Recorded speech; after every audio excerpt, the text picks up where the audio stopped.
చేస్తే పోతుంది అంత అలా అని అడగరండి. అది మూఢనమ్మకాలండి. ఎందుకో చెప్పనా? ఆడపిల్లకి హెయిర్ అనేది అందం. ఇప్పుడు మనం మనం కాదు, మనము మనుషులుగా మనం ఎలా పుట్టామో అమ్మవారు కూడా అలాగే. అమ్మవారు కూడా ఆడపిల్లనే. అర్థమైందా? ప్రతిరోజు అమ్మవారు హెయిర్ ఉంటేనే కదా ఆమె అలంకరణ. హెయిర్ ఉంటేనే కదా ఆమెను అందంగా ముస్తాబు చేయాలని. అంటే హెయిర్ లేకపోతే ఏట? ఎవరైనా అలా కోరుకుంటారా? కోరుకోరండి. అది మీరు ఇవ్వాలి అని అనుకుంటే, నేను ఇందాక చెప్పాను కదా, మొక్కుబడి రూపంలో మీ కర్మని కరిగించడానికి తప్పితే ఇలాంటి మూఢనమ్మకాలు మాత్రం నమ్మకండి.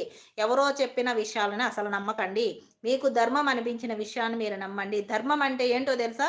ఒకరిని ఒకరిని కించపరిచి మాట్లాడడం ధర్మం కాదండి. ఎందుకంటే అక్కడ అందము, ఆడపిల్ల అనే విషయాన్ని రెండింటిని కనెక్ట్ చేస్తారు. అది కించపరచడం అంటారు. ఆడపిల్లను అవమానించడం అంటారు. ఆ కించపరిచి మాట్లాడడం అవాయిడ్ చేయండి. ఫస్ట్ ఆఫ్ ఆల్ అమ్మవారు కూడా ఆడపిల్లే కదా. ఏ ఆడపిల్ల అయినా అందవిహీనురాలు అవ్వాలని కోరుకుంటారా? అస్సలు కోరుకోరు. ఆమె అఖిలాండ కోటి బ్రహ్మాండ నాయకి. ఆమె ఎందుకు కోరుకుంటారు? ప్రతినిత్యము తనని అందంగా ముస్తాబు చేస్తే అద్దం తెచ్చి చూపించి మరి ఆమె అందాలని ఆమెకి చూపించి ప్రతిదీ పొగిడి పొగిడి చెప్తుంటారు.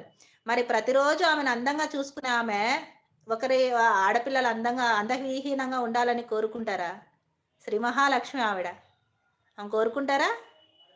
కలియుగ వైకుంఠ పట్టపు రాణి ఆవిడ. ఆవిడ కోరుకుంటారా? ఎవరు కోరు